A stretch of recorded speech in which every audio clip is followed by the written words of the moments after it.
réussi à développer une politique RSE qui lui soit unique, qui soit vraiment en phase avec l'ADN de ce qu'est Vivendi d'un point de vue entreprise. Donc proche de la culture, proche des jeunes, proche de, enfin vous verrez, Pascal expliquera beaucoup mieux que moi quand ça sera son tour de parler. Mais donc c'est vraiment comment on adapte, comment on développe une politique RSE qui soit adaptée à l'entreprise, qui soit vraiment propre, unique à l'entreprise. Et Pascal nous parlera aussi donc des enjeux de cette politique et de sa gouvernance et de comment euh, l'entreprise rapporte en fait sur sa RSE, c'est-à-dire communique ou donne rapporte sur sa performance RSE.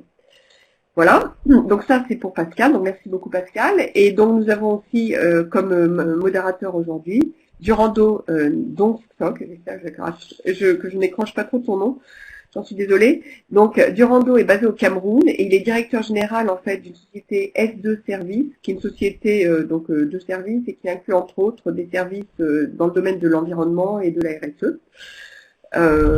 Donc avec différentes missions, donc en termes d'évaluation ou de définition d'une politique RSE pour une communauté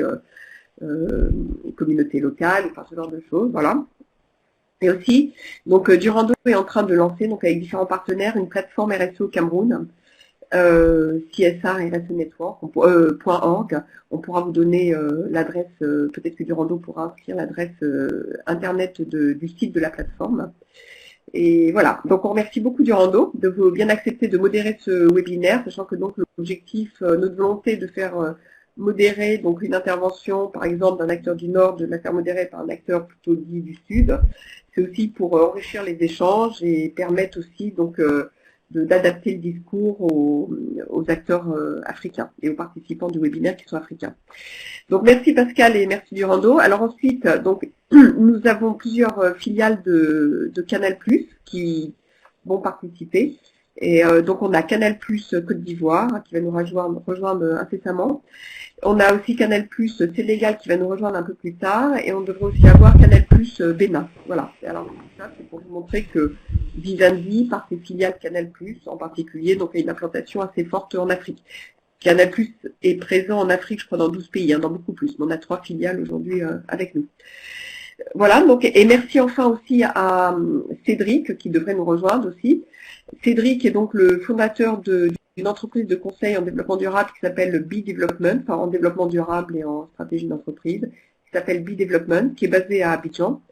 Et Cédric a aussi développé un réseau d'entreprises pour le développement durable en Côte d'Ivoire. Ce réseau s'appelle Rêve, et donc il va nous rejoindre aujourd'hui avec une douzaine de personnes, de, je ne sais pas, 8-10 entreprises, je crois, de ce réseau.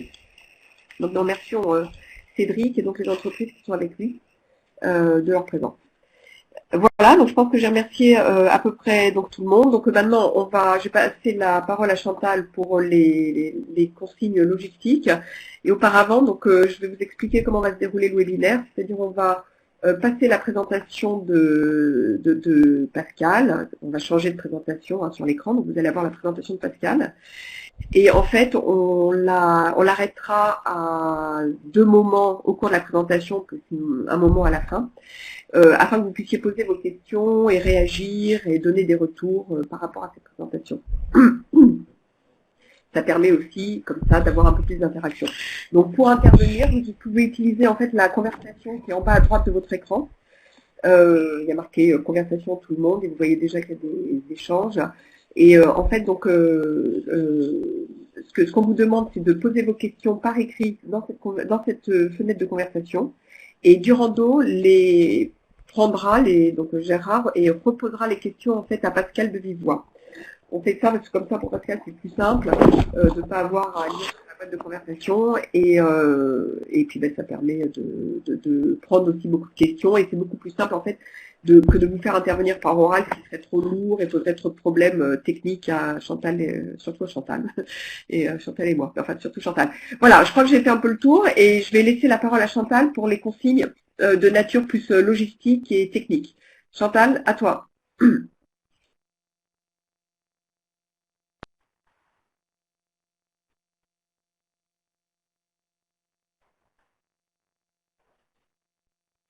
Oui, Chantal, je sais pas si tu nous as entendu, tu peux faire les consignes. Je sais pas. Alors, il y a toujours du temps pour que. Ah, Chantal avec la CI. Alors, je vais faire une partie je vais essayer de faire une partie des consignes en fait, et puis après on va donner la parole à Pascal. Donc, en fait, dans les consignes, il y a quelque chose qui est très important. En fait, il y a une chose essentielle, c'est en fait, il faut que vos micros soient éteints pendant que les intervenants parlent. Pourquoi? C'est parce que sinon ça crée du larcène ou des bruits de fond, ça crée beaucoup de parasites et le son est beaucoup moins clair pour les participants et c'est beaucoup moins agréable pour l'intervenant. Donc il faut absolument. Alors Chantal peut les éteindre, mais aussi ce que vous pouvez faire, c'est en fait dans la barre de menu en haut, où il y a à gauche il y a Adobe, après réunion, affichage, module, service audio. Après il y a une petite icône verte avec d'abord le haut-parleur et puis après il y en a une deuxième avec le micro. Et en fait, si jamais il faut que ce micro soit éteint, c'est-à-dire barré. Si jamais vous le voyez actif, il faut l'éteindre. Sinon Chantal s'en chargera également. Et puis après, donc comme j'ai dit, il faut absolument poser vos questions par la fin de conversation. Toutefois, vous pouvez aussi lever la main, toujours avec le menu d'en haut, le petit. Please press any key on your keypad to remain in conference. Voilà. Vous souhaitez prendre la parole, mais ça, c'est de manière limitée. Alors, ne nous inquiétons pas. Oui, c'est bon. C'est bon. Un défaut. Non, c'est bon. On est toujours là. C'est juste un défaut technique de la plateforme. Voilà. Chantal, je ne sais pas si tu... Alors, nous avons Abidjan et aux entreprises du réseau Rêve. Et donc, maintenant, je propose, Chantal, que nous... Je ne sais pas si j'ai oublié des infos techniques ou sinon, on passe la parole tout de suite à Pascal.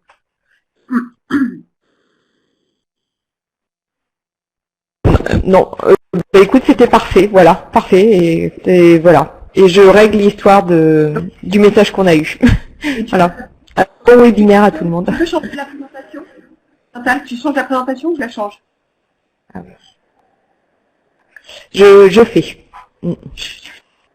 D'accord, ok. You are the Bon, only voilà. Alors, attendee in this conference. You will now be disconnected.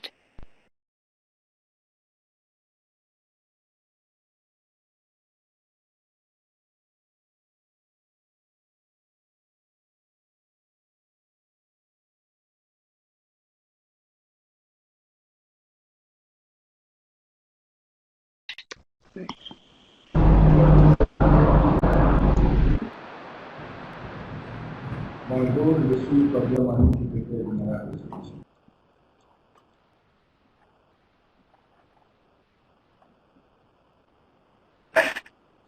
Pascal, c'est à toi, tu peux parler. Pascal? Allô, vous m'entendez?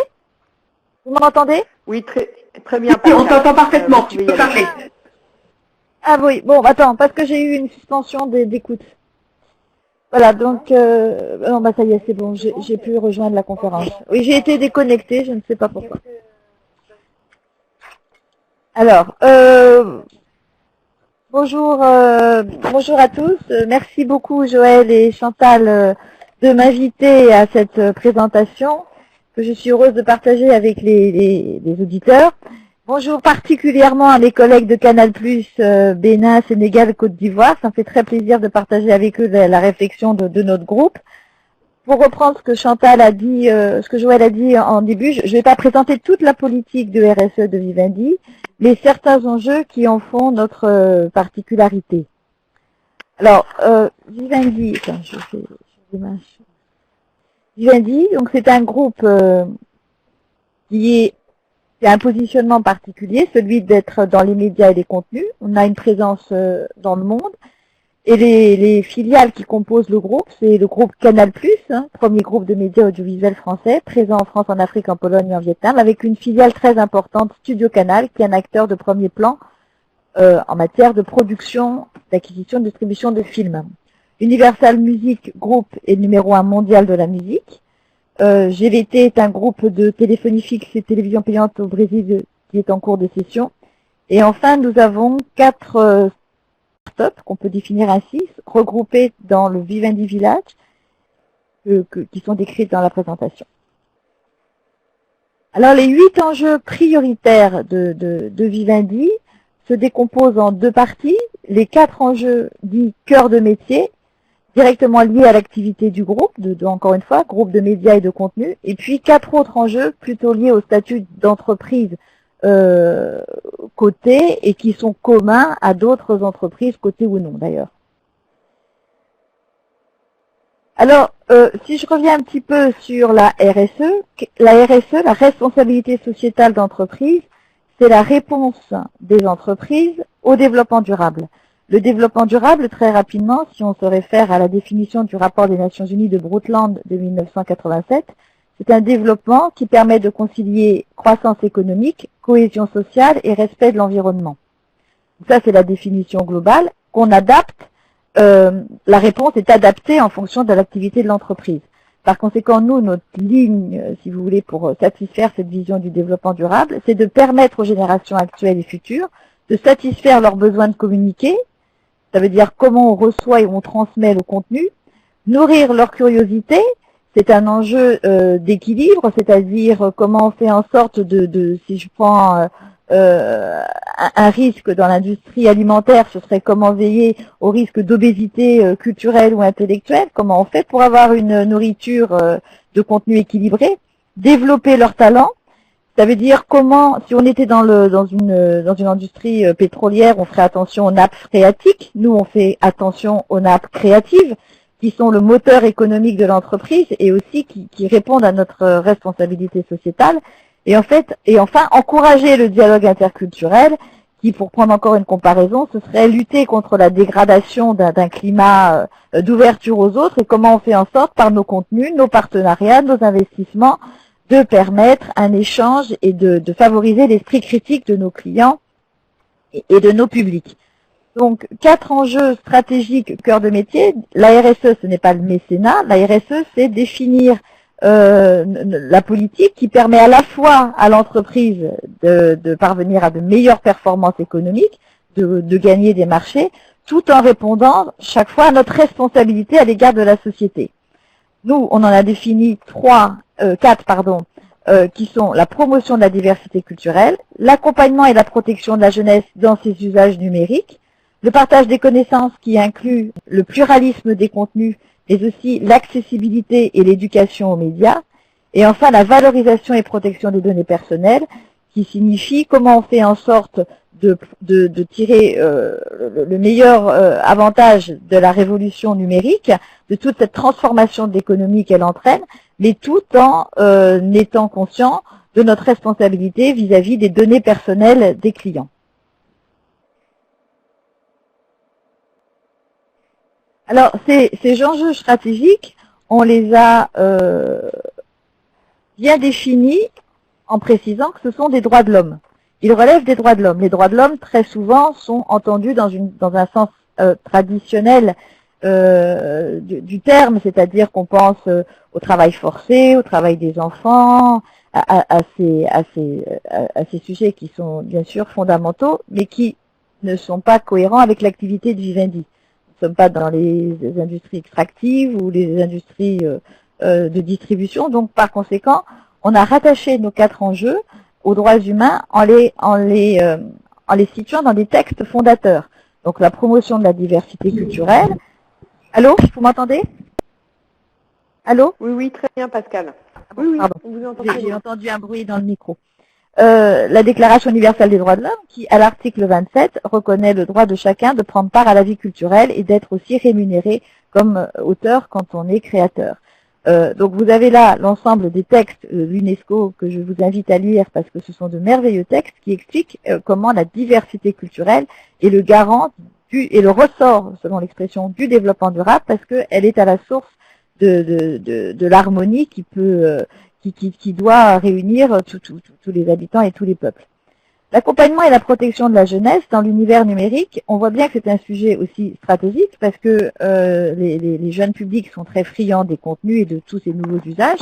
En même temps, nous avons une responsabilité pour préserver au mieux leurs intérêts et leur épanouissement, donc plutôt mental dans notre cas, l'épanouissement de leur réflexion et de leur esprit, Donc là aussi, nous avons des textes, et notamment les droits de l'enfant et principes régissant les entreprises du Pacte mondial des Nations Unies, qui ont été établis en 2012, et qui justement étendent la responsabilité des entreprises en disant que veiller aux droits de l'enfant, c'est justement essayer de voir comment les entreprises, par leur politique marketing, par leurs produits, par leur activité, font en sorte de préserver les enfants et de leur donner les meilleures chances d'épanouissement. Le partage des connaissances, c'est bien ça, c'est des textes qui reconnaissent la liberté d'expression, le pluralisme, et aussi la nécessité d'être éduqué aux médias pour exercer un jugement le plus critique possible. Et la valorisation et la protection des données personnelles, c'est la Charte des droits fondamentaux de l'Union européenne, mais aussi les principes directeurs de l'OCDE et également la Convention de l'Europe. Donc on voit bien que ces enjeux, ils ont des bases solides et qui sont ancrés dans ces textes. Alors, je voulais faire un petit rappel de comment ces enjeux sont intégrés dans la gouvernance et la stratégie du Vivendi. Donc ça, c'est un rappel historique qui permet de voir que comment on a établi toute cette politique. En 2003, donc le groupe avait un plus grand nombre de filiales, à la fois dans les médias et les télécoms, mais la caractéristique commune de ces filiales, c'était la production et la distribution de contenu. Et c'est à partir de cette caractéristique commune qu'on a défini nos 3 premiers enjeux stratégiques, parce qu'il fallait à la fois trouver de nouveaux marchés pour avancer dans cette révolution numérique qui va très très vite, et en même temps toujours préserver notre responsabilité à l'égard de nos clients. Donc là, on les définit, et comment on les partage? On lance des comités RSE avec les collègues de nos filiales qu'on réunit régulièrement pour partager les réflexions sur ces sujets et sur d'autres d'ailleurs. En 2004, on établit ce qu'on appelle un protocole de reporting, c'est-à-dire qu'on définit un très grand nombre d'indicateurs liés à ces enjeux et aux autres enjeux. Vous vous souvenez, au début de la présentation, j'ai parlé des 8 enjeux stratégiques. Donc, tous ces enjeux font l'objet d'indicateurs et de remontées d'indicateurs dans tout le groupe au niveau international. Donc, les définitions sont rassemblées dans ce protocole, de sorte que tout le monde ait la même définition de l'indicateur qu'on remonte. Et en 2006, pour exprimer pour mieux exposer notre politique, nos risques et nos enjeux RSE, avec le directeur des relations investisseurs de l'époque, on lance des roadshows investisseurs. C'est-à-dire qu'en 2006, nous avions assez peu de questions des agences de notation extra-financière sur les risques de RSE du Vivendi, au motif que ces questionnaires étaient très axés environnement. C'est-à-dire que nous avions beaucoup de questions sur les sites dangereux, les déchets dangereux, et nous n'avions pas de questions sur les enjeux d'un groupe de contenu et de médias. Et en 2006, on décide d'inviter nos investisseurs à écouter notre stratégie RSE. Et pour vous donner juste un petit chiffre, en 2006, on a eu 6 rencontres. En 2009, nous en avons eu 53 en Europe, aux États-Unis, au Canada. Donc, ce qui prouve que les investisseurs sont une partie prenante très importante, qui pose des questions vraiment au cœur de notre activité et qui nous permettent aussi de progresser, puisque toutes leurs questions et les réponses qu'on peut apporter sont portées à l'attention des équipes dirigeantes, et ça permet ainsi de partager ces réflexions RSE. En 2007, création d'un comité des risques, où les risques RSE sont évoqués régulièrement. En 2008, on adhère au Pacte mondial des Nations Unies, avec cette particularité vous savez, le premier article des Pactes mondial des Nations Unies, c'est d'expliquer comment les entreprises contribuent à promouvoir les droits humains dans leur sphère d'influence. Et ce mot sphère d'influence est très important, puisque nous y avions adhéré en expliquant à l'équipe du Pacte mondial que nous, c'était nos enjeux des médias que nous voulions porter en avant. Et ils ont été d'ailleurs très, très satisfaits de cette vision des droits humains élargie dans le secteur des médias et des contenus. Si certains d'entre vous connaissent peut-être la Global Reporting Initiative, c'est une initiative qui en fait a souhaité mettre dans des lignes directrices un certain nombre d'indicateurs communs à toutes les grandes entreprises mondiales, de sorte que quand elles rendent compte de leur responsabilité sociétale d'entreprise, elles puissent être comparées de l'une à l'autre par rapport à leurs parties prenantes dans le monde. Donc là, ces lignes directrices ont été lancées en 2002, mais en 2009, nous avons été sollicités pour faire partie d'un groupe de travail afin d'affiner ces lignes directrices, qui, vous le comprenez bien, sont différentes si on est dans le pétrole, dans la distribution, dans l'alimentaire ou dans les médias. Et donc, nous avons été la seule entreprise française à faire partie de ce groupe de travail pour défendre les enjeux propres aux médias tels que nous les avions définis. Donc encore une fois, liberté d'expression, indépendance éditoriale, protection des données personnelles, diversité culturelle, protection des enfants, accompagnement des jeunes dans la révolution numérique, etc. Et donc là, nous avons été source de propositions pour établir des indicateurs repris par conséquent dans la grille de reporting qui s'adapte à tous les acteurs du média dans le monde. En 2010, pour accentuer l'intégration de cette RSE dans la gouvernance, nous intégrons des objectifs RSE fondés sur les enjeux que je vous ai décrits précédemment dans la rémunération variable des dirigeants. Je reviendrai un petit peu plus loin. En 2011, nous faisons partie de la CEO Coalition qui a été créée par la commissaire européenne de l'époque pour justement réunir les acteurs numériques, que ce soit les plateformes, les acteurs européens, à la fois contenu et Internet, pour essayer d'établir justement une vigilance à l'égard des plus jeunes. Ensuite, loi en France qui a été mise en œuvre en 2012, la loi dite Grenelle 2, et qui, par rapport à la loi NRE de 2001, nous avions déjà une loi en 2001 qui obligeait les entreprises à adopter un certain nombre d'indicateurs sur l'aspect économique, social et environnemental. La loi Grenelle 2 ajoute le chapeau sociétal et notamment un chapeau qui s'appelle Autres actions en faveur des droits de l'homme. Et là, nous avons bien sûr intégré nos enjeux stratégiques des médias. Et puis, on lance un site Culture avec Vivendi, que je développerai un petit peu plus tard, pour partager ces enjeux avec le plus grand nombre de parties prenantes. En 2013, pour répondre à l'obligation de la loi Grenelle 2 d'inclure tous ces indicateurs RSE dans le document de référence de l'entreprise, donc nous avons notre chapitre, que je vous invite à regarder sur le site, dans le document de référence, et du coup, cette intégration de ces indicateurs dans le document de référence signifie qu'ils sont vérifiés par les commissaires aux comptes, ce qui rajoute encore à la gouvernance du processus. Et puis là, nous lançons un projet de reporting intégré que je développerai plus tard, et une radio, V-Voice, la web radio RSE, qui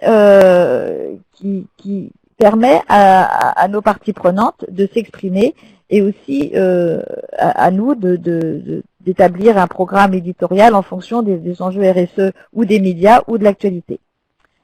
Et puis en 2014, nous avons lancé une consultation des parties prenantes, sur laquelle je reviendrai plus tard. Et en 2015, nous rajoutons, suite à cette partie prenante, un quatrième enjeu dit cœur de métier, qui est la protection des données personnelles. Et par conséquent, à partir de 2015, ce sujet sera également intégré dans la rémunération des dirigeants. Voilà, ça c'est un panorama rapide, mais qui permet, je pense, de faire une première pause et de répondre à vos questions si vous en avez. Allô? Oh, oui.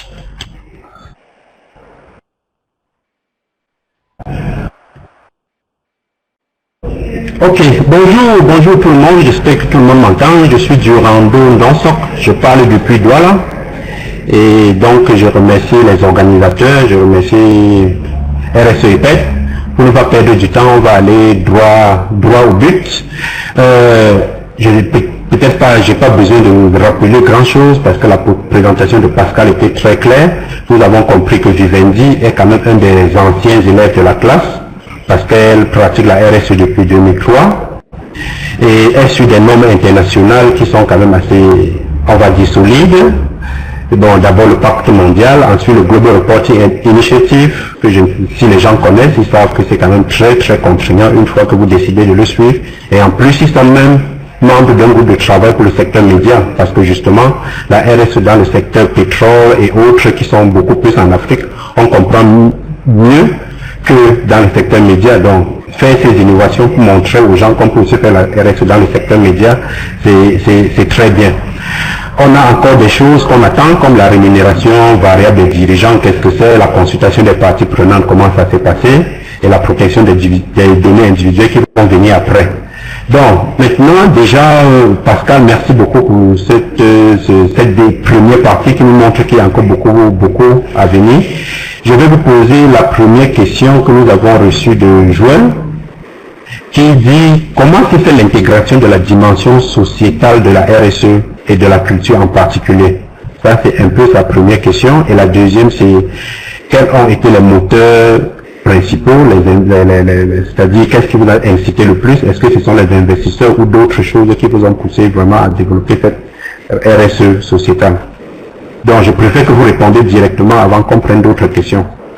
Oui, merci Durando pour ces questions. Alors, en fait, j'ai parlé des investisseurs parce que très souvent, on pense que les investisseurs n'ont peut-être pas un rôle particulier dans cet éveil de la RSE. C'est pour ça que je les ai mentionnés. Mais bien sûr, nous avons eu beaucoup de parties prenantes et notamment, nous avions créé un groupe de travail qui réunissait l'UNESCO, la Commission européenne, l'ALESCO et l'OCDE pour essayer de voir ensemble comment on pouvait confronter nos propres indicateurs qui par définition sont des indicateurs maison. Si vous regardez notre document de référence concernant la diversité, mais je vais en venir un petit peu après, mais c'est par exemple comment on contribue à la création cinématographique, comment on finance les premiers films, comment on valorise le patrimoine. Et donc nous souhaitions confronter ces indicateurs liés à l'entreprise avec des indicateurs plus généraux, parce que la Commission européenne en a certains, l'UNESCO en a d'autres. Et donc nous avions déjà réuni ces acteurs.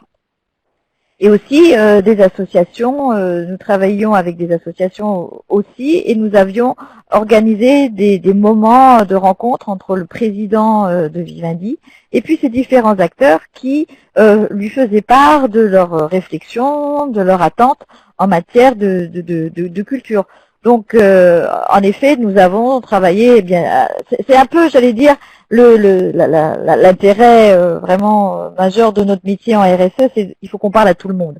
Donc on parle avec des artistes, avec des associations, avec des investisseurs, avec des institutionnels, avec les pouvoirs publics, avec les institutions européennes, les institutions internationales. Donc moi j'ai régulièrement été invitée par les Nations Unies pour expliquer cette vision de la RSE dans un groupe de médias et afin de la partager avec des acteurs européens ou non européens d'ailleurs, américains ou du Moyen-Orient. Donc si vous voyez, on a vraiment toujours été ouvert à ce dialogue et c'est comme ça qu'on a bâti au fur et à mesure et approfondi cette réflexion dans la gouvernance. Et je parlerai un petit peu plus tard d'autres questions sur les critères et les indicateurs parce que ça faisait un petit peu partie de la deuxième phase de la présentation. Allô? Ok. Oui, merci beaucoup pour cette réponse. Je pense que, je ne sais pas si Joël, elle n'est pas satisfaite, elle peut l'écrire et là je pourrais lire. On va essayer de prendre l'autre question, mais peut-être la réponse est dans la deuxième partie. C'est Madame Estelle Kadat qui vous demande si vous pouvez donner des exemples d'intégration des objectifs RSE dans la rémunération. Je pense que ça va venir après pour commencer à répondre déjà. Exactement. Donc je préfère peut-être répondre après, puis peut-être Estelle Kadat pourra reposer peut-être la question si elle a besoin de compléments. Qu'est-ce que vous en pensez? Oui, ok. Oui, donc Estelle, comme vous avez compris, on va revenir dans la deuxième partie, mais si vous voyez qu'il y a des choses qui n'ont pas été répondues, faites-le savoir s'il vous plaît.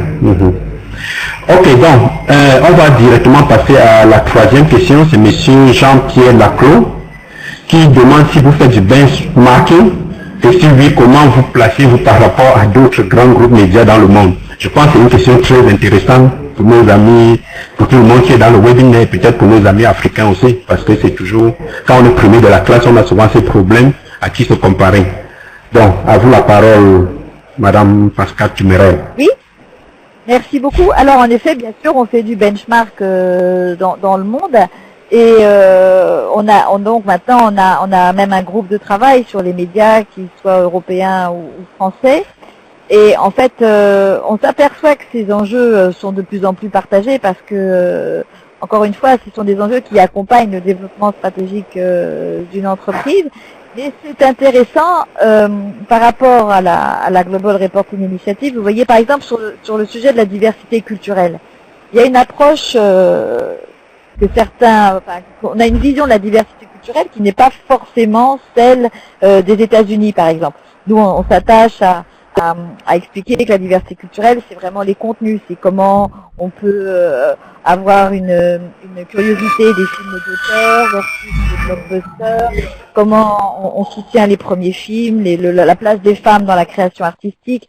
Donc on a une vision de ces sujets qui peut être différente d'autres acteurs, qui seraient par exemple d'avoir plutôt des critères de la diversité humaine. J'allais dire que nous ne recueillons pas du tout femmes, hommes, minorités, enfin je ne sais pas du tout ce que c'est que les minorités d'ailleurs. Donc vous voyez, nous on ne s'est pas situé sur ce débat-là, on se situe vraiment sur je parlais de nappe créative au départ. Si, vous voyez, une fois j'ai parlé avec une entreprise américaine très renommée sur les jeunes talents. Et la personne ne voyait pas de quoi je voulais parler. Donc j'essayais d'expliquer. Par exemple, en France, il y a eu la nouvelle vague, il y a comment on accompagne les jeunes réalisateurs.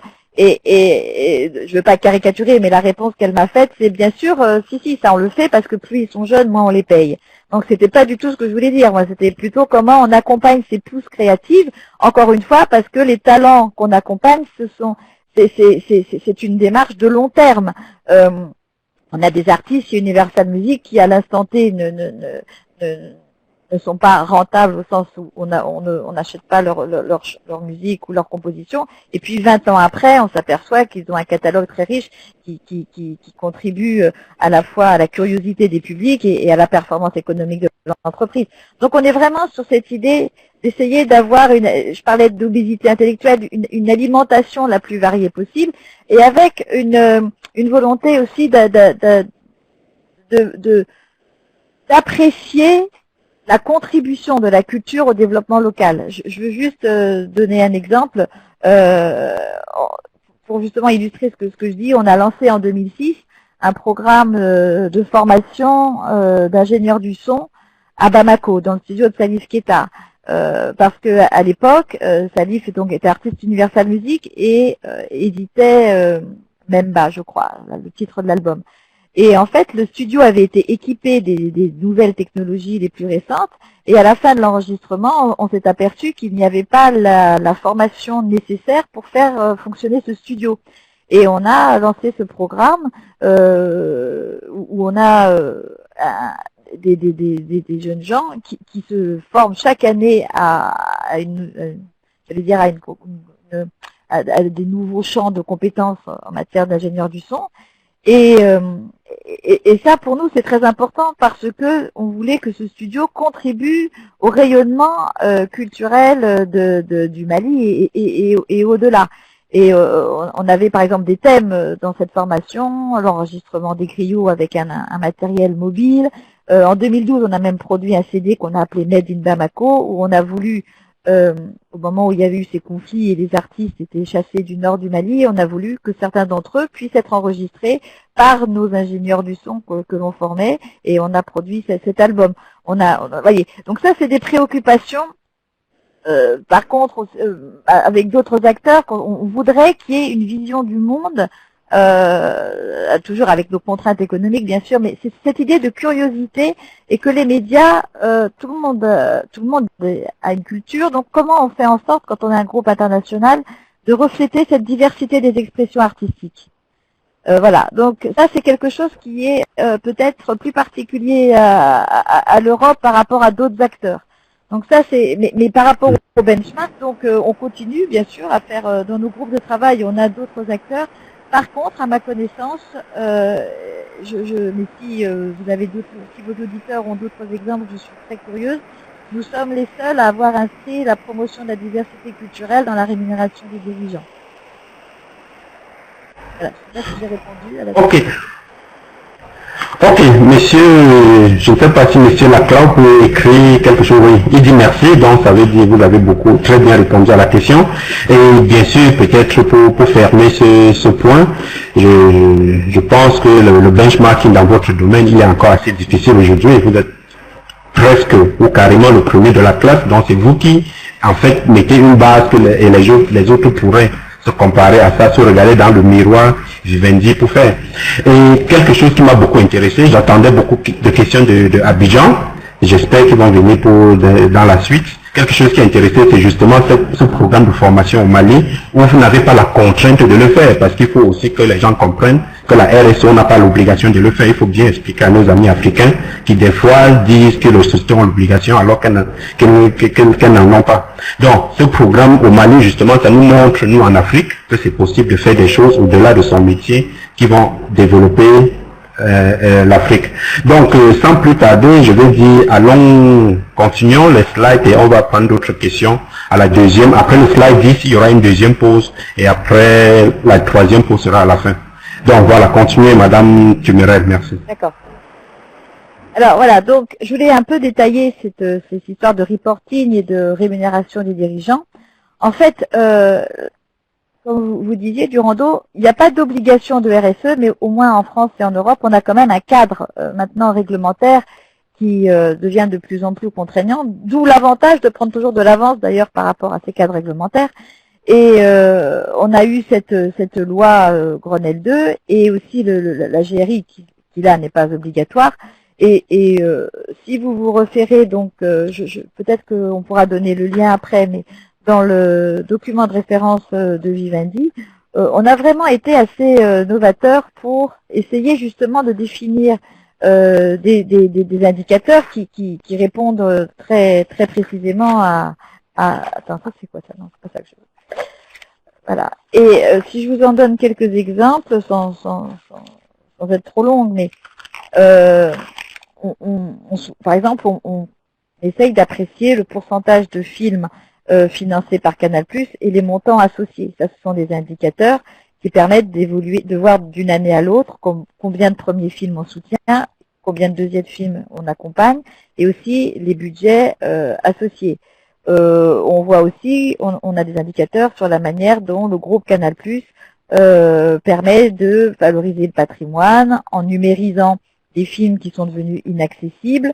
Par exemple, vous voyez, en France, ça peut être les films de Méliès, les films de Bergman. Enfin, on a un programme, chaque année de mise à disposition du public sous format numérique.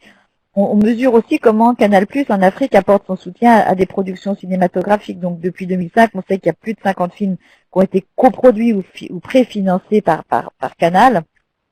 On mesure aussi la contribution de Canal au festival, hein, que ce soit le FESPACO ou d'autres. Donc on demande à Canal+ Afrique typiquement combien de films, combien de soutien de jeunes artistes ils accompagnent. Il y a eu aussi une initiative très intéressante de Canal+ Afrique pour favoriser la participation des femmes à la création artistique avec Canal+ au féminin, le programme de réalisation de ces jeunes femmes. Donc on a des indicateurs comme ça qui nous permettent depuis maintenant de nombreuses années d'apprécier, si vous voulez, cette contribution. Pareil pour la musique, vous voyez, quand on parle si on se limite aux résultats financiers, par exemple, quand on observe les résultats d'un groupe comme Vivendi, en musique, on s'attache peut-être parfois trop aux meilleures ventes à l'instant T, qui sont les meilleures ventes d'artistes anglo-saxons, très réputés et célèbres dans le monde entier. Mais en même temps, ce travail d'indicateur nous permet de savoir que aujourd'hui, depuis plusieurs années, on a cet indicateur, 60% des revenus de la musique viennent des talents locaux. Donc on voit bien qu'il y a là la dimension sociétale, comment on fait pour repérer les talents locaux, et aussi que finalement cette diversité des talents locaux, elle nourrit la performance économique du groupe, parce que c'est le savoir-faire d'Universal de repérer dans tous les pays où ils sont présents ces jeunes tous, ces talents, et de les accompagner dans la durée, qui permet à chaque pays où Universal est présent d'avoir des artistes qui sont à la fois accompagnés au plan local et puis aussi projetés sur la scène internationale. Donc voilà encore un indicateur. On peut aussi savoir les indicateurs concernant la numérisation le pourcentage d'œuvres qui sont numérisées par Universal Music. Pour l'accompagnement de la jeunesse, on demande chaque fois les engagements, si vous voulez, les engagements formels en matière de déontologie des contenus, que l'on fait également vérifier par les commissaires aux comptes, les initiatives qui visent à sensibiliser les jeunes publics et leur entourage à une utilisation responsable des produits et services, parce que c'est pas évident, que le numérique va très vite, donc comment on a des programmes pour que les parents, les enfants, les éducateurs s'adapte à ces évolutions. Mais on a aussi, ça c'est le côté protection, mais l'accompagnement, combien d'initiatives on mène pour que les jeunes exercent leur créativité et leur citoyenneté grâce à Internet. Sur l'éducation aux médias, on a aussi les engagements formels que l'on demande à toutes nos entités en faveur du pluralisme des contenus et de la liberté d'expression. On demande également comment les médias s'engagent à assurer une représentation équilibrée de la diversité de la société dans les contenus et les programmes. Les initiatives en faveur de l'accessibilité des offres, produits et services, que ce soit sur des critères de fracture numérique liés aux revenus, à l'handicap ou à la localisation. Les données personnelles, on vérifie que chaque entité a bien un engagement formel en faveur de la protection des données personnelles. Vous voyez, donc on a vraiment des indicateurs, donc qui sont le chapitre 2 du doc de référence pour les auditeurs qui seraient intéressés, très précis. Et encore une fois, dans le protocole, bon, ceux du doc de référence, c'est ceux qui sont vérifiés par les commissaires aux comptes. Dans le protocole, il y en a beaucoup plus. Et on a aussi un cahier des indicateurs extra-financiers qui complète pour qu'on puisse ensemble voir concrètement l'impact d'un groupe de médias et de contenu en faveur de toutes ces lignes directrices. Alors, après le reporting intégré, je vais vous en parler, je ne sais pas si ça c'est une évolution, j'allais dire, un peu récente, mais qui vient notamment des investisseurs. Donc je parle encore des investisseurs, mais c'est parce qu'en fait, quand les investisseurs analysent les rapports de gestion des entreprises, ils ont énormément d'entreprises analysées et ils ont des rapports annuels qui font entre 200 et 400 pages. Par conséquent, la lecture de la stratégie peut être un peu difficile à saisir dans un premier temps, et le reporting est intégré, qu'on peut appeler sous différents termes. L'idée n'est pas là, l'idée c'est d'illustrer comment un groupe, l'idée c'est capable de présenter son modèle économique, sa stratégie, les capitaux dont il a besoin pour produire ses services et ses activités, et les conséquences de ces produits et de ces activités sur la société. Donc c'est une démarche que vous trouverez aussi dans notre chapitre 1, page 16, 17, 18, pour ceux qui veulent s'y référer, parce que on a essayé justement d'expliquer en très peu de pages tous ces enjeux-là, et voir comment une entreprise, certes, elle a la recherche du bénéfice, mais aussi la création de valeur pour ses actionnaires, mais aussi pour les différentes parties prenantes de la société.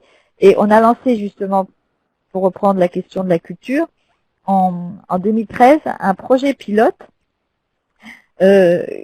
qui vise à expliquer comment la diversité culturelle que l'on avait comme enjeu stratégique depuis des années était bien un enjeu de responsabilité sociétale et en même temps un moteur économique.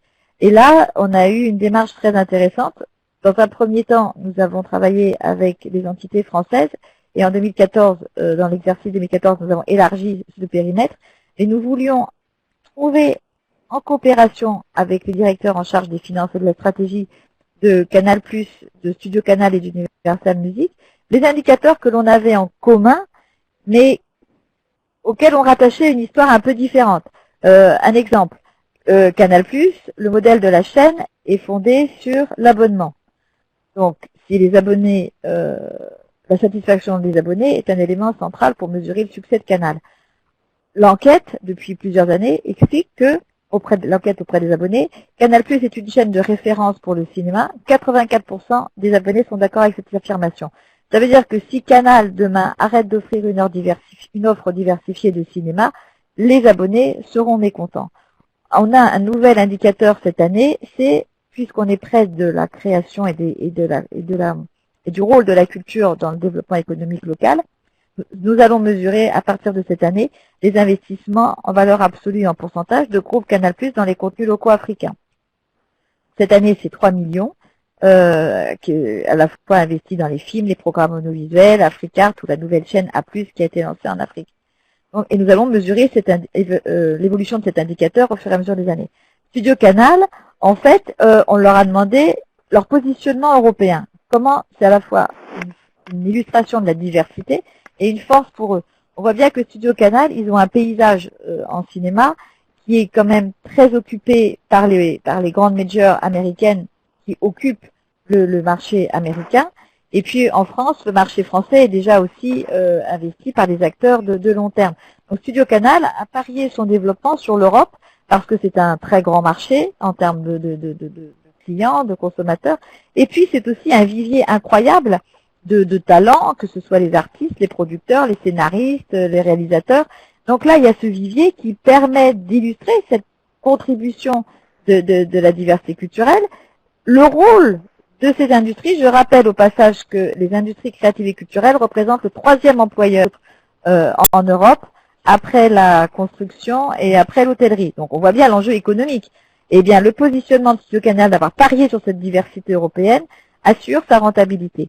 Pour Universal Music, on a aussi des chiffres qui prouvent que d'avoir numérisé le catalogue, la catalogue ça veut dire les œuvres qui ont plus de 2 ans d'existence, eh bien ça rapporte, donc côté sociétal, ça permet à toutes les générations de partager des émotions communes, que ce soit les œuvres des artistes décédés ou les œuvres du classique, puisqu'Universal Music est numéro 1 du classique avec des labels comme Deutsche Grammophon ou Decca. Donc, tous ces enregistrements auxquels les jeunes générations ont accès, c'est bien une contribution de valorisation du patrimoine et en même temps de nouveaux revenus pour Universal. On a aussi un chiffre sur le montant des investissements consacrés aux nouveaux talents. Et après, on voit combien ces nouveaux talents contribuent à la réussite économique de l'entreprise. Vous voyez, on fait des équilibres entre notre responsabilité en termes de nappe créative, pour reprendre mon expression du début, et puis finalement les résultats économiques. Et c'est ça le reporting intégré, enfin c'est pas que ça, mais c'est cette idée comment, quand on parle de création de valeur pour les parties prenantes d'une entreprise, ce ne sont pas que les chiffres financiers, mais toute cette contribution qui permet d'avoir un vrai impact sur la société. Donc ça c'est le reporting intégré. Et puis aussi, donc pour répondre aux questions de l'autre auditrice, sur la rémunération des dirigeants. Donc là aussi, on a été assez pionniers, puisque en France, quand on a intégré ces critères en 2010, nous n'étions pas les premiers à le faire. Enfin, il y en avait peu, mais les autres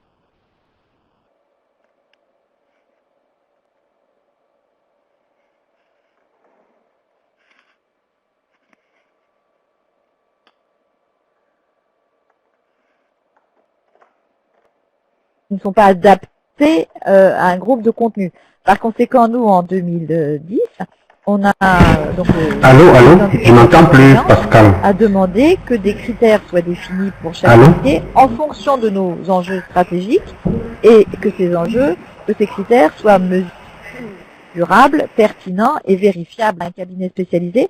Ce qui fait qu'en chaque début d'exercice, par exemple en 2004, la promotion de la diversité culturelle, Canal+ s'engageait sur un préachat de nombre déterminé de films européens à petit budget ou de premiers films européens. GVT au Brésil s'engageait à valoriser les artistes locaux par la diffusion de leur musique. Universal, chaque année nous donne un chiffre en début d'exercice sur les investissements pour accompagner les talents locaux dans les marchés émergents. Le partage des connaissances, ça peut être justement la valorisation de Canal+ du patrimoine en restaurant et en numérisant de grands films qui sont devenus inaccessibles. Et là, pour l'année... Ah, vous m'entendez plus? Si, Pascal, allô, on vous entend. On t'entend. Ça s'est coupé. On a eu des coupures. On a eu 2 coupures, mais ça va maintenant. Allez-y, Pascal. Depuis quand les coupures? Deux coupures dans les 10 dernières minutes.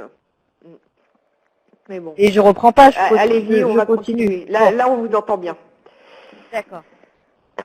D'accord.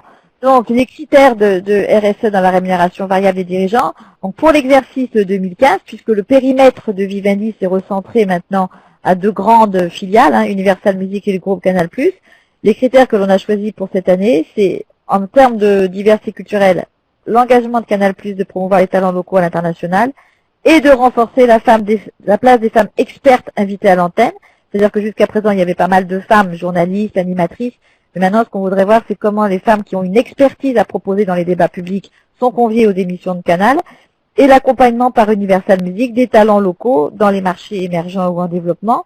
Concernant l'accompagnement de la jeunesse, il y a un objectif des dirigeants d'Universal Music dans les pays, au moins dans les 5 premiers pays en termes de chiffres d'activité, de s'organiser pour avoir une démarche volontaire de description des contenus de contenu vidéo qui pourrait heurter les jeunes publics. Et en matière de valorisation et protection des données personnelles, il y a un engagement de Canal de développer la formation des chargés de clientèle, parce qu'il y a beaucoup d'évolutions réglementaires en termes de protection de données personnelles, donc l'idée est d'anticiper au mieux toutes ces évolutions. Et le même engagement de la part d'Universal Music de renforcer la formation des employés à cette politique des données personnelles, au-delà des salariés qui sont déjà impliqués dans les directions juridiques du MG. Donc, en fait, ça, c'est les objectifs, et tous ces objectifs sont accompagnés d'indicateurs précis, qui encore une fois sont énoncés en début d'exercice, évalués en fin d'exercice par un cabinet indépendant, et puis, une fois que l'évaluation est faite, on la soumet, cette évaluation, au conseil de surveillance qui établit le bonus en fonction de l'atteinte de ces objectifs. Donc là, sur la slide, on voit qu'en 2014, il y a eu 1102 cadres qui ont été concernés par cette politique, et on verra en 2015 que le périmètre s'est rétréci, comment ce nombre va évoluer.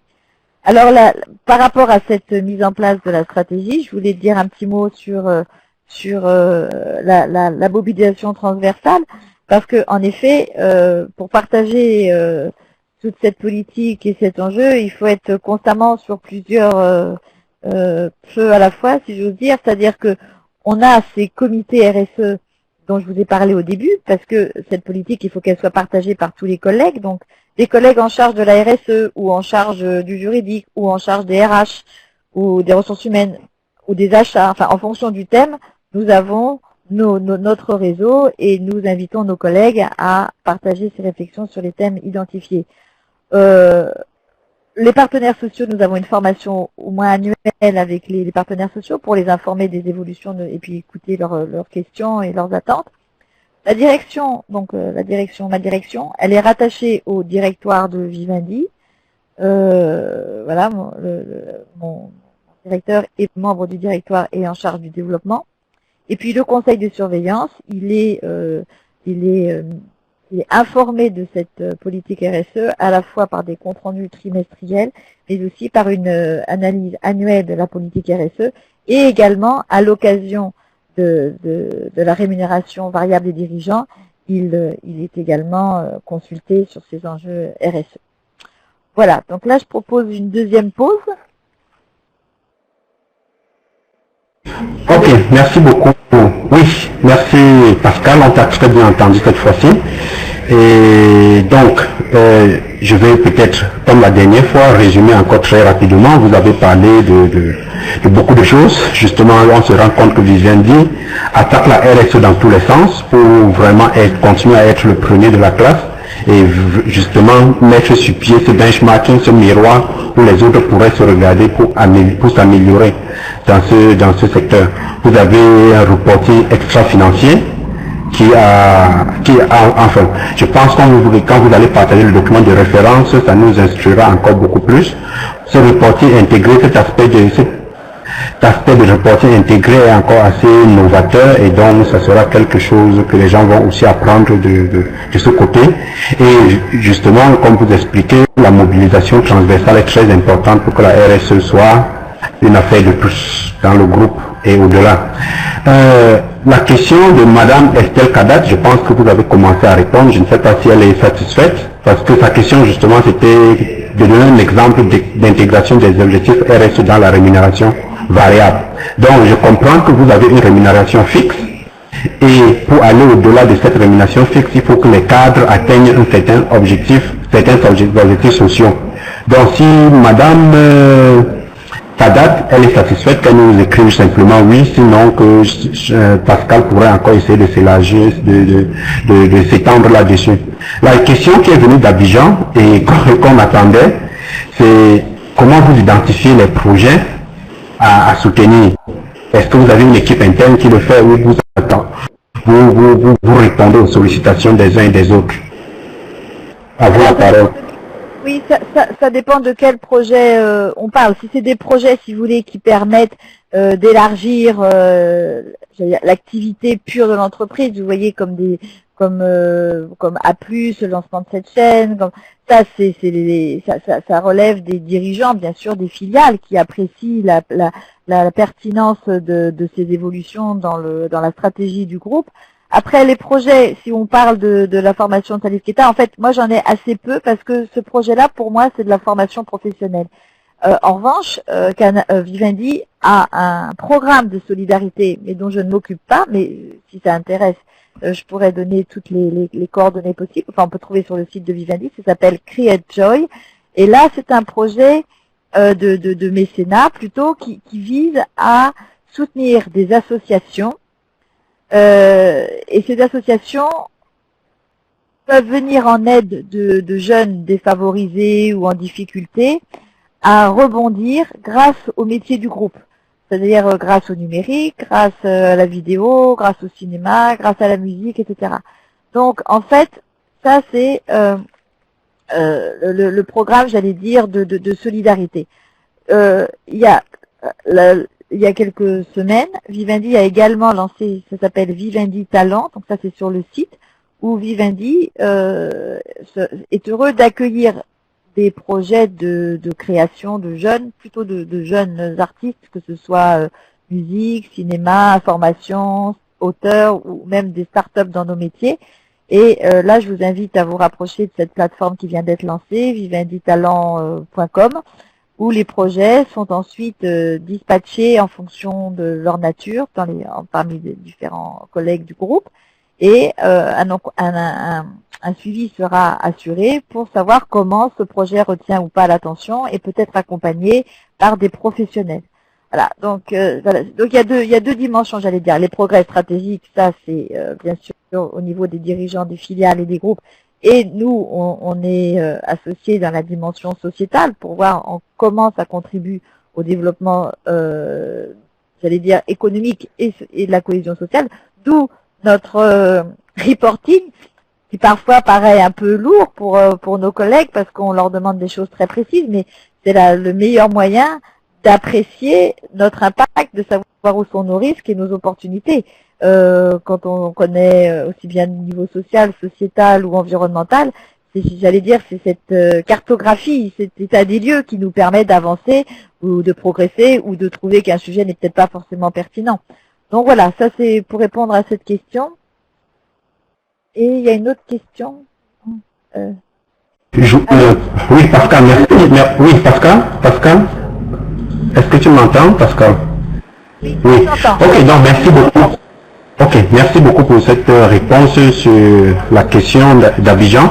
Peut-être, je ne sais pas si eux voulaient en arriver là. Est-ce que vous soutenez seulement les projets qui sont dans la culture, c'est-à-dire qui tendent bien à votre domaine, ou vous pouvez aussi soutenir des projets dans votre programme de solidarité qui sortent carrément de votre domaine? Alors, on n'a pas de projets de mécénat qui ne sont pas dans les métiers du groupe. Ça, c'est un parti pris très clair. Et Create Joy, tout est sur notre site, mais ma collègue est en charge reçoit des projets. Ensuite, il y a un comité qui se réunit, qui rassemble différents responsables du groupe et qui voit si tous les critères de Create Joy, il y a des critères particuliers qui sont sur le site. Il faut qu'il y ait plusieurs partenaires. On recherche également un équilibre entre les jeunes filles et les jeunes garçons pour qu'il y ait une sorte d'égalité des chances aussi au niveau du genre. Donc il y a pas mal de critères qui sont expliqués sur le site. Ensuite, il y a un comité qui se réunit et qui décide d'attribuer ou non un soutien à ces associations. C'est le milieu associatif qui est notre relais et qui ensuite agit au niveau des jeunes des pays, c'est sélectionné. Voilà. Et sinon, après, je veux dire, la décision d'investir dans un film ou dans un cinéma ou dans une œuvre musicale, ça c'est de la responsabilité du groupe Canal+ ou d'Universal Music. Ok, merci beaucoup Pascal. Je crois que la réponse est assez satisfaisante. Sinon, Abidjan peut écrire pour dire s'il y a encore des choses qui manquent. Et on invite tout le monde à visiter aussi le site pour voir ces critères de soumission des projets. Donc, on va dire, vous avez des critères spécifiques qui sont dans le site et que les gens peuvent regarder avant de soumettre leur projet. La deuxième question qui vient d'Abidjan, c'est est-ce que tout se décide à Paris et les autres groupes suivent? Ou bien est-ce que à Abidjan, Canal Plus Abidjan peut engager des démarches RSE et comment donc intégrer justement la stratégie de groupe? Ah ben avec plaisir. Non, c'est pas. Enfin, ce qui est décidé à Paris, si vous voulez, c'est pour ça que la RSE c'est stratégique. C'est-à-dire, si on me disait on veut investir dans un programme de reboisement des forêts, ce qui est complètement légitime par rapport à la déforestation dans certains pays, mais on pourrait pas avoir une action intégrée dans la stratégie là-dessus. Je donne un exemple. Si une compagnie pétrolière qui a une... C'est pour ça qu'il faut bien différencier du mécénat, décide de soutenir des tas d'expositions artistiques. C'est formidable pour les gens qui vont bénéficier de ces expositions artistiques. Et ce qu'on demande à un groupe pétrolier, c'est de mettre en place une stratégie pour que son succès économique soit accompagné aussi de sa responsabilité, pour le coup, environnementale. C'est-à-dire qu'il ne pourrait pas se passer d'une réflexion sur les énergies renouvelables, sur d'autres manières de fabriquer le pétrole, enfin, etc. Donc, nous, la RSE, on est bien obligé à ce que ce soit défini ici, parce que c'est les risques et les opportunités de Vivendi, encore une fois une entreprise cotée en bourse, qui doit être très vigilante en écoutant un maximum de parties prenantes et les collègues d'ailleurs. Donc, je veux dire, les grands axes de la RSE, ils sont définis en concertation, mais portés par Vivendi. On ne pourrait pas, par exemple, ne pas avoir de politique fournisseur. On est bien obligé d'avoir un squelette qui tienne compte de nos risques et des opportunités. Donc ça, c'est bâti ici, mais encore une fois, avec les comités RSE, avec les dirigeants, et moi, je suis toujours très heureuse et très ouverte de partager ces réflexions avec le maximum de collègues. Et par contre, Canal Plus Abidjan est complètement habilité à identifier des sujets locaux d'action où, via son activité, il pourrait estimer qu'il a un rôle d'accompagnement des talents locaux, il a un rôle de soutien de diversité culturelle pour permettre peut-être à des personnes qui ne sont pas encore engagées dans la création de les inciter. Ils ont un rôle pour promouvoir aussi peut-être une société de l'information avec des nouveaux services formés aux journalistes, etc. Bien sûr, toutes ces initiatives locales, d'ailleurs, de fait, elles existent. Nous, on les recense aussi dans notre reporting annuel. C'est ce qu'on demande toujours à aux collègues, c'est dans leurs initiatives, d'essayer de remonter celles qui nourrissent cette stratégie RSE. Mais par contre, ils ont bien sûr une autonomie, mais ils doivent répondre aux enjeux définis par le groupe. Allô? Ok, oui, merci beaucoup pour cette réponse. Abidjan a dit c'est ça, donc ils sont d'accord. Je propose que nous allons directement à la dernière partie et j'attends toujours qu'il y ait encore beaucoup plus de questions qui demandent ce que l'Afrique va gagner de Vivendi, enfin gagner entre parenthèses, ce que l'Afrique peut bénéficier de vous pour mieux se développer encore, au moins dans ce domaine culturel. Donc je vous repasse la parole, Pascal, pour la dernière partie. Merci. Alors, la dernière partie concerne justement ce dialogue avec les parties prenantes, parce que j'en ai déjà dit un petit peu un mot. Donc côté investisseur, on a ce qu'on appelle les roadshows, mais on travaille beaucoup avec les pouvoirs publics pour essayer justement si vous voulez, la RSE, il faut avancer ensemble. On ne peut pas être seul à avancer dans une direction. Donc comment on fait en sorte de recueillir ces attentes? Donc on travaille avec pas mal d'ONG, mais quand je dis ONG, c'est plutôt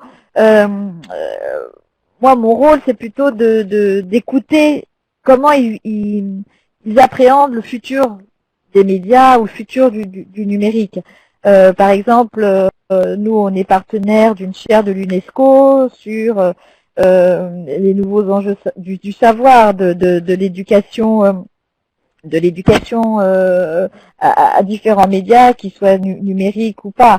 On a été partenaire du Parlement européen des jeunes, par exemple, l'année dernière, parce que nous sommes très sensibles aux jeunes, mais pas dans le sens on va aider les jeunes parce qu'ils sont jeunes, mais parce qu'on a besoin d'eux pour construire ensemble le futur. Donc, nous, quand on a été partenaire avec ce Parlement européen des jeunes, on les a fait plancher sur deux sujets, le rôle de la culture et aussi la vie privée. La vie privée, on voit bien que le numérique bouleverse la notion même de droits fondamentaux. Il en crée des nouveaux, comme l'accès au savoir, comme la liberté d'entreprendre. En même temps, il peut en mettre d'autres en cause, comme la diversité culturelle ou la protection des données personnelles. Donc on essaye, si vous voulez, de parler avec ces jeunes qui ont une place dans leur expression, mais aussi je travaille avec des universitaires justement sur les enfants connectés. Je travaille avec la Commission européenne sur des projets de positionner la culture justement, non pas comme un peu la cerise sur le gâteau et quelque chose de sympa, mais comme moteur encore une fois des progrès économiques et de la cohésion sociale. Vous voyez, donc on est partenaire avec le Conseil de l'Europe où on est intervenu sur comment les jeunes peuvent redynamiser la démocratie. Donc c'est des débats qui permettent d'associer la responsabilité des médias à ces évolutions. Et ça, c'est très important. Ça, c'est pour un peu, voilà, j'ai été un petit peu longue peut-être là-dessus. Et puis, on a bien sûr des experts quand on travaille sur les évolutions en matière de fournisseurs, sur la vie numérique, sur tous ces sujets qui évoluent à la fois d'une manière intrinsèque et par les attentes des parties prenantes. On voit bien que sur certains sujets, maintenant, on est de plus en plus questionné parce qu'on est un groupe international et qu'on a une exposition très, très, très vive.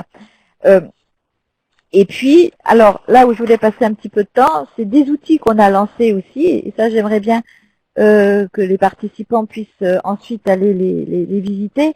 C'est un site qu'on a appelé Culture Oui Vivendi, qu'on a lancé il y a 3 ans maintenant, et qui illustre l'idée que ces sujets, on doit les partager à plusieurs. C'est-à-dire que très souvent,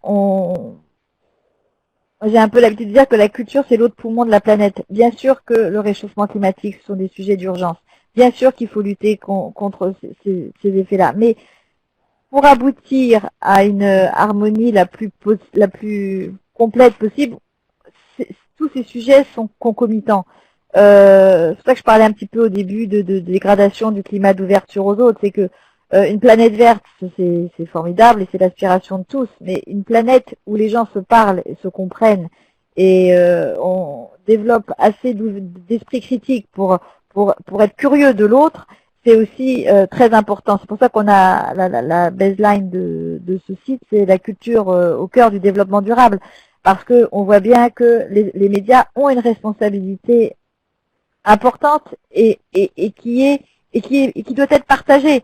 Donc dans ce site, on a justement conçu plusieurs rubriques comme inspiration d'artistes pour montrer, là on voit Mika sur le slide, Mika qui est un artiste de la pop. En fait, quand on va sur ce site et qu'on parcourt son profil, on s'aperçoit qu'il est inspiré aussi bien par des groupes de musique pop contemporain que par Mozart, que par Méliès. Et on comprend qu'un artiste ne sort pas d'un clic comme ça. Il est l'issue de plusieurs influences qui nourrissent sa créativité. Les métiers de la création, ça nous a paru très important parce que je ne sais pas comment c'est dans les pays africains, mais en France, quand il y a, vous savez, à la fin, quand on a des enfants et qu'il y a les forums portes ouvertes des métiers en fin d'année, j'allais dire ça a évolué, mais pas encore énormément. C'est-à-dire qu'on a les métiers du journalisme en général, mais on a encore plutôt les métiers du droit, les métiers de la médecine, les métiers des ingénieurs. Et finalement, on s'aperçoit, je reviens toujours sur cette idée, que les industries en France créatives, ça emploie plus de gens que les industries automobiles. Au niveau européen, c'est le 3e employeur. Et que les jeunes, ou les moins jeunes, mais doivent avoir accès à cette information sur toute cette chaîne de valeur qui nourrit les industries culturelles et les médias. Parce que, en effet, il y a les artistes, il y a les créateurs, mais il y a aussi les juristes dans ces métiers-là, les métiers de marketing, les métiers de presse. Enfin, c'est tout un écosystème qui est très riche et très fourni. Du coup, là, dans cette rubrique, vous avez des tas d'interviews de qu'est-ce que c'est qu'un directeur de l'animation, une directrice de la photo, on voit la photo de Caroline Champier, le parcours d'une chef d'orchestre, etc. Donc c'est des expériences très concrètes. Et puis le dialogue interculturel, j'en ai déjà dit un mot, c'est finalement pourquoi c'est utile de connaître les autres cultures. Donc on interroge toutes les personnes qui sont volontaires et qui ont un discours important à dire là-dessus. C'est pourquoi il est important de découvrir les autres cultures et d'avoir cette curiosité de l'autre. Et une rubrique qui n'est pas sur la slide mais qui s'appelle De facto, qui est un espace de discussion, parce que vous voyez, quand on a parlé des objectifs du millénaire et le renouvellement des objectifs du millénaire, en 2015, on avait essayé de faire une sorte de petit, dans cette rubrique De facto, d'associer tous les points de vue pour dire que la culture devait faire partie des futurs objectifs du millénaire, ce qui n'a pas été le cas. C'est-à-dire que la culture est distillée dans certains objectifs du millénaire, mais on est persuadé que pour lutter contre la pauvreté, la culture a un rôle particulier et moteur. Et dans cette rubrique, on a aussi bien les témoignages d'Irina Bokova, donc la directrice générale de l'UNESCO, que d'artistes, que de conservateurs, que de premiers ministres, qui expliquent que vraiment la culture est au cœur de ce développement harmonieux. Et puis nous avons, alors là, donc Culture Oui Vivendi, j'invite les auditeurs. Notre prochaine émission justement a lieu le 21 mai. Donc c'est en direct chez Vivendi, mais il y a un système de direct où on peut poser des questions en direct. Et c'est le thème justement sur le dialogue interculturel, où on aura des invités à la fois professionnels au cœur de Vivendi et aussi des académiques pour débattre de la manière dont ce dialogue interculturel doit être nourri. Et puis on a aussi notre radio, V-Voice, qui là se décompose en deux formats. Nous avons des émissions tous les 15 jours qui s'appellent la RSE donne le ton, où dans une courte interview de 5 minutes environ, nous recueillons le témoignage d'une ou d'un invité qui explique comment par sa fonction, par son activité, il répond à nourrir des enjeux RSE, de préférence dans les médias, mais pas seulement.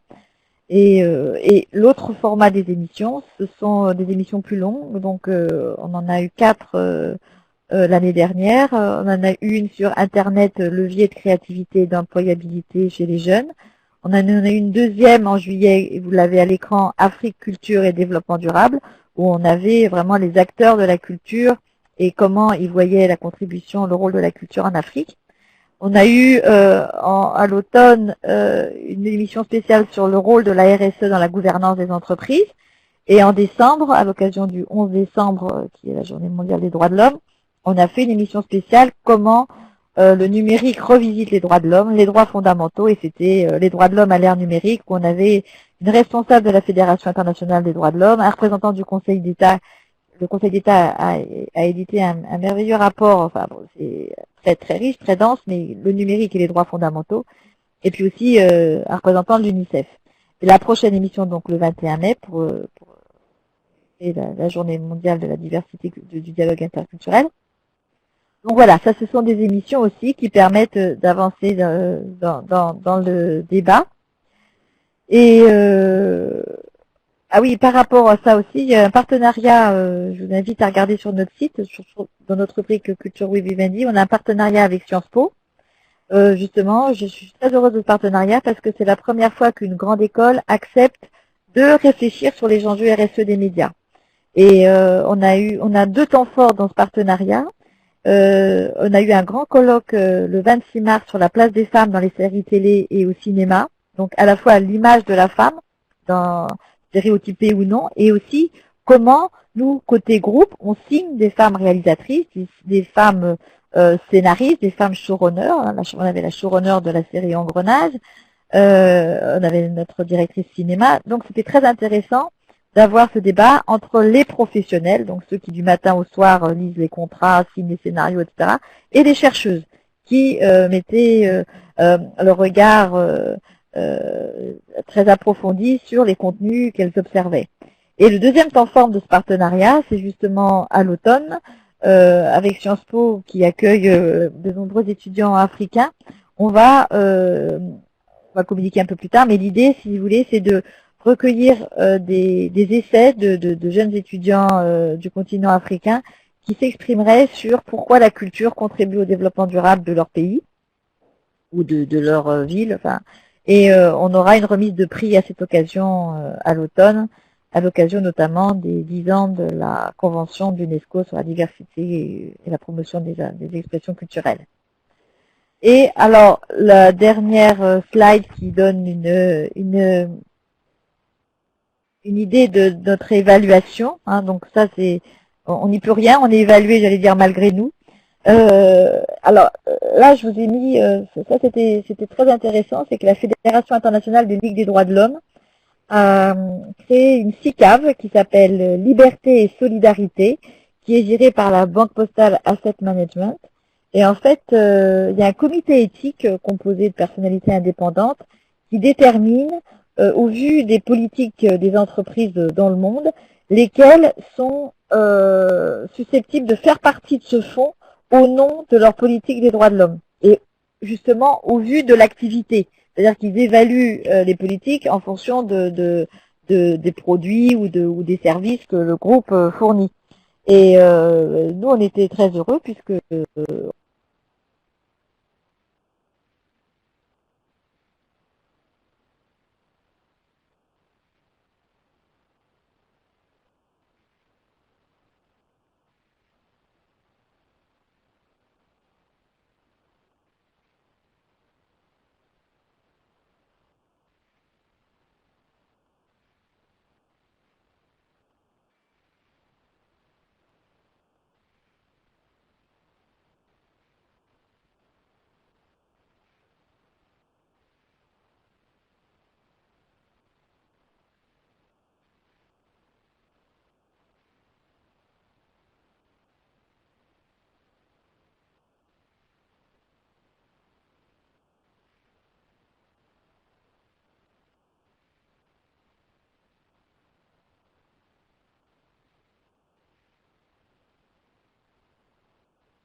j'ai eu quelques voix un petit peu de résistance.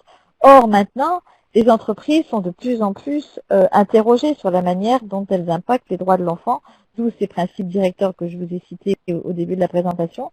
Et maintenant, les agences de notation glissent ces droits de l'enfant et nous questionnent comment on répond aux principes de ces déclarations, quelle politique on met en œuvre, quels sont les indicateurs qu'on récolte, tout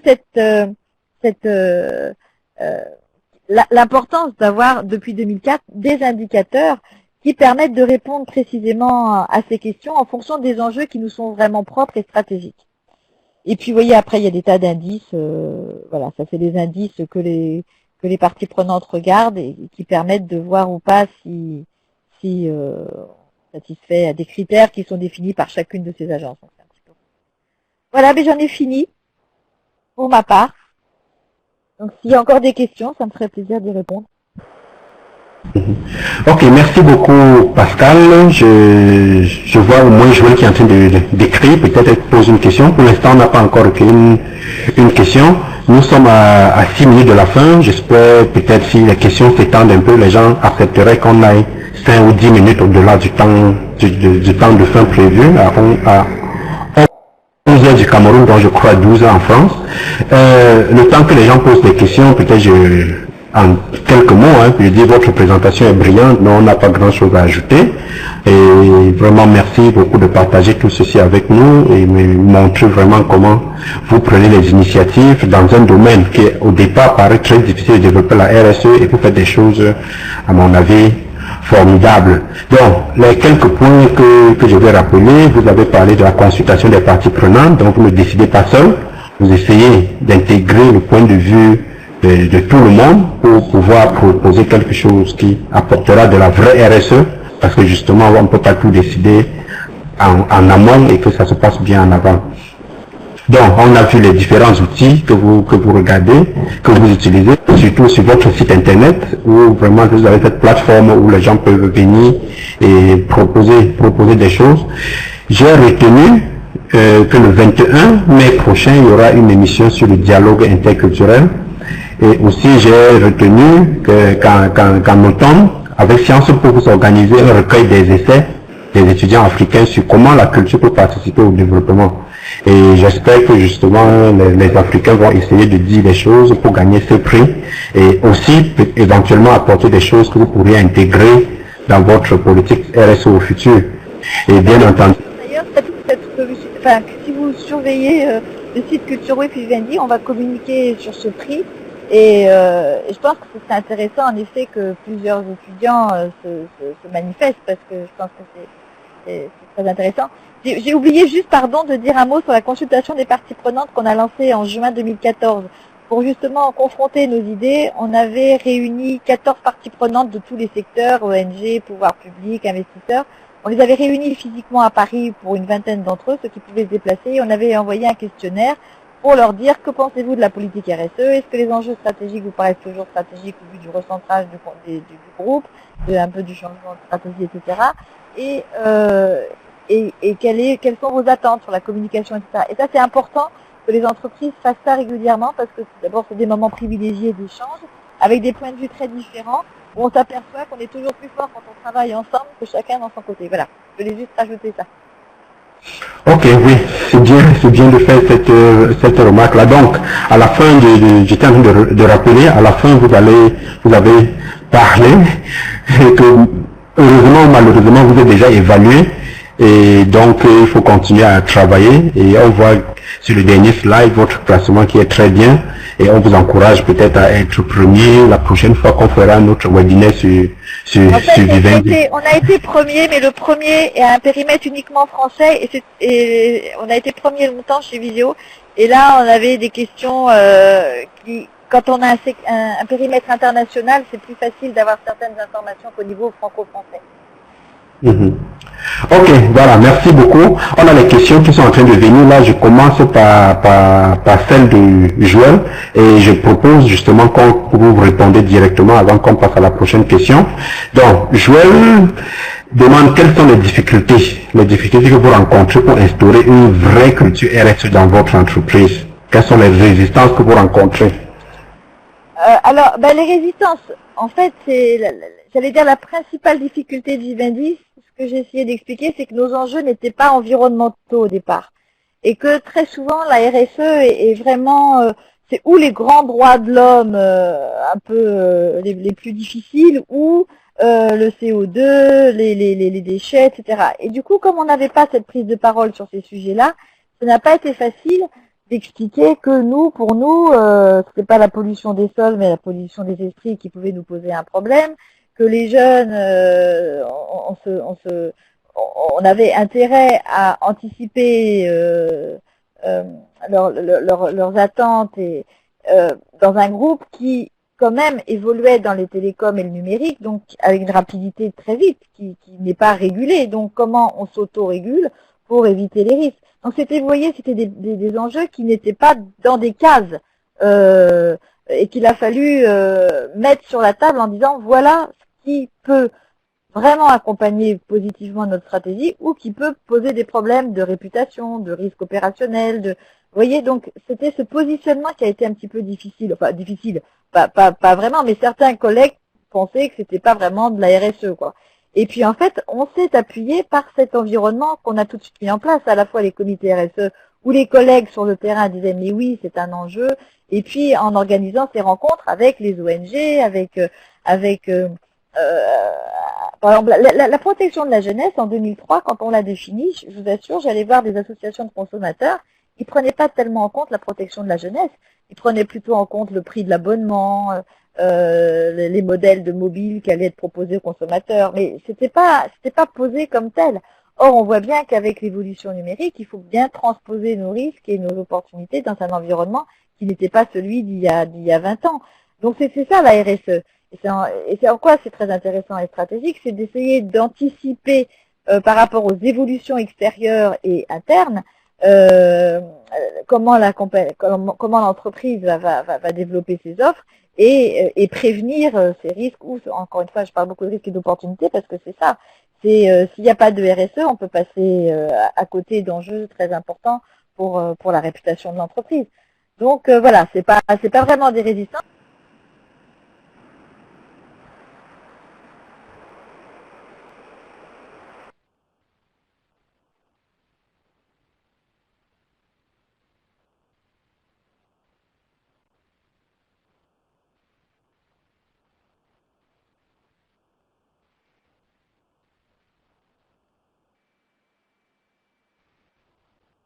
beaucoup Pascal. Je vais continuer comme nous sommes, je pense que je propose.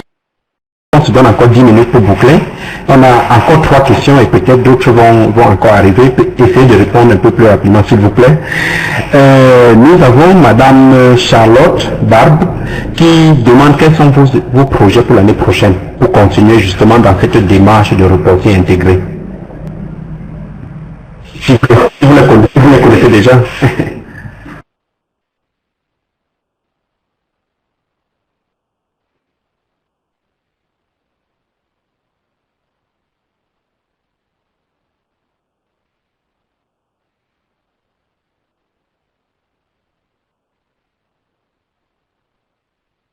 En fait, on peut appréhender par des chiffres clés la contribution de l'entreprise au développement de nos talents, que ce soit les talents internes, les talents externes, comment on fait en sorte que autour de la table, en fait c'est ça qui est intéressant dans la démarche de reporting intégré, c'est la mobilisation des décideurs.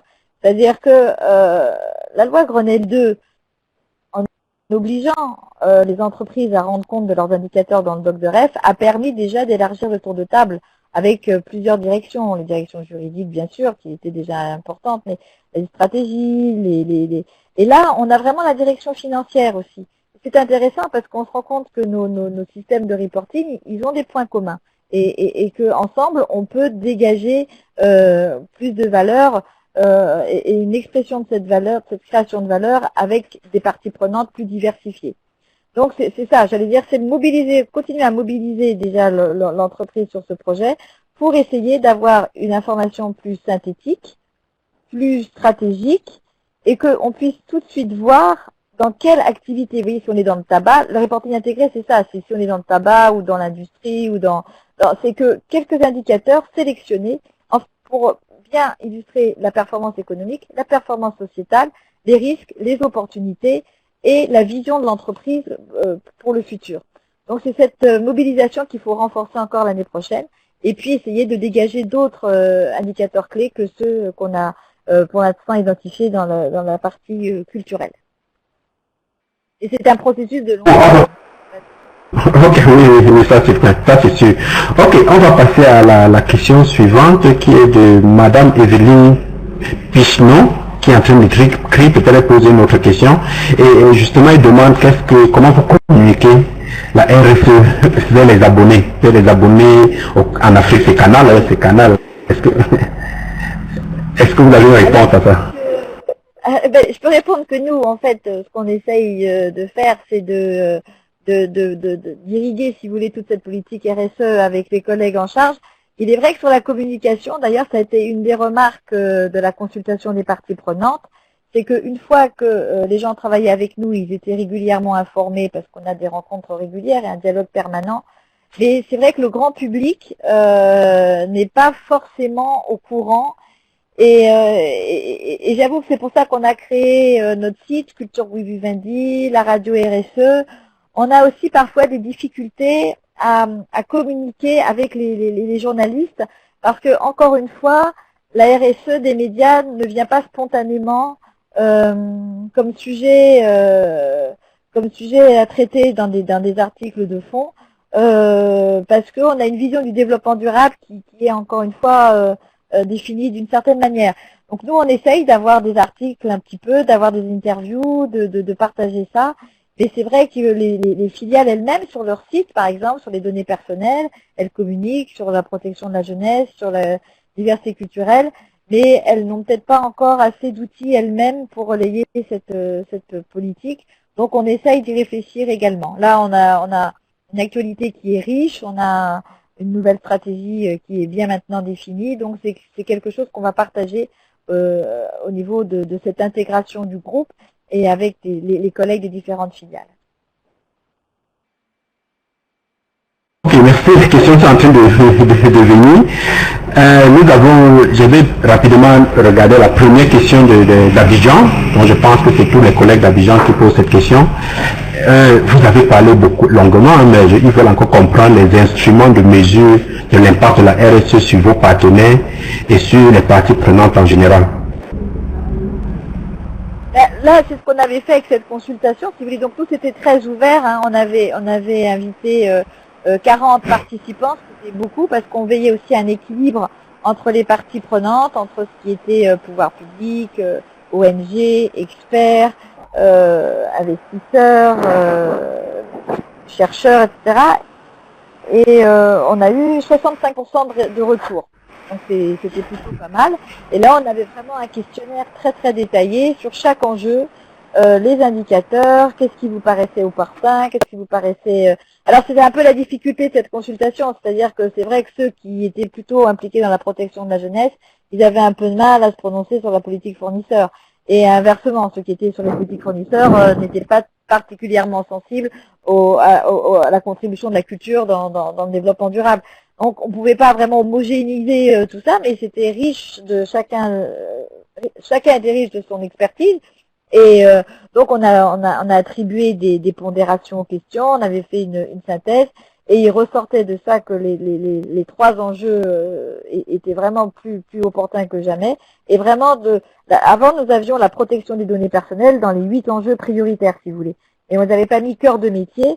Et là, on leur a proposé de les mettre cœur de métier compte tenu du virage numérique du groupe. Et tous ont reconnu que c'était vraiment stratégique, puisque c'était vraiment ça qu'on voulait, c'est que les enjeux RSE ils soient au cœur de la stratégie pour accompagner la performance économique du groupe.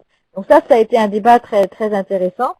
Ce qui était rigolo d'ailleurs dans la réunion physique, c'est que parfois certains s'interpellaient assez vivement, demandaient des améliorations, d'autres disaient que c'était très bien. Enfin c'était intéressant. Et moi c'est ce que j'aime franchement, c'est d'avoir autour de la table des points de vue différents, d'acteurs complètement qui viennent d'horizons divers, et d'avoir cette réflexion commune qui dépasse Vivendi en fait, qui est quel est l'impact d'un groupe comme le nôtre sur la société et quel avenir on veut apporter à nos enfants, les générations futures, pour qu'ils soient eux-mêmes les bâtisseurs des médias et des contenus. Merci beaucoup, on va essayer de finir au pas de course. Je pense que... C'est notre réunion qui commence et j'ai encore 2 minutes, mais... Ok, donc essayons d'aller plus rapidement. Donc, dans 2 minutes, vraiment, on aura fini. Je vais sauter dans ce que Monsieur Laclos et Madame Brochier-Joël ont dit. C'était plutôt des appréciations à votre endroit. Mais Madame Evelyne Pichineau, elle pose une question. Elle dit que l'Union européenne a publié une brochure sur les principes des droits de l'homme à prendre en compte par les entreprises. Est-ce que vous êtes concerné? Et justement, les gens lui demandaient aussi les références. Je pense que Joël pourrait les partager après. Oui, on a ces guidelines européens, mais on a aussi nos guidelines, j'allais dire, de l'ONU, parce qu'on est un groupe international. Donc, bien sûr, on est très très soucieux de tout ce qui est européen, parce que je pense l'Europe a une expression assez avancée sur la RSE. Et si vous voulez, comme on intervient aux États-Unis ou dans d'autres pays ou en Asie, nous aussi, on se réfère également aux principes des Nations Unies, là, les principes RUGI.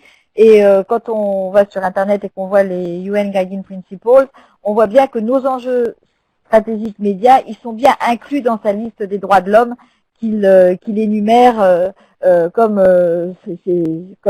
droits humains, dans la mesure où les entreprises peuvent être interpellées sur la mise en œuvre de ces droits humains dans leur secteur. Et ceux que je vous ai évoqués sont bien inclus dans ce document.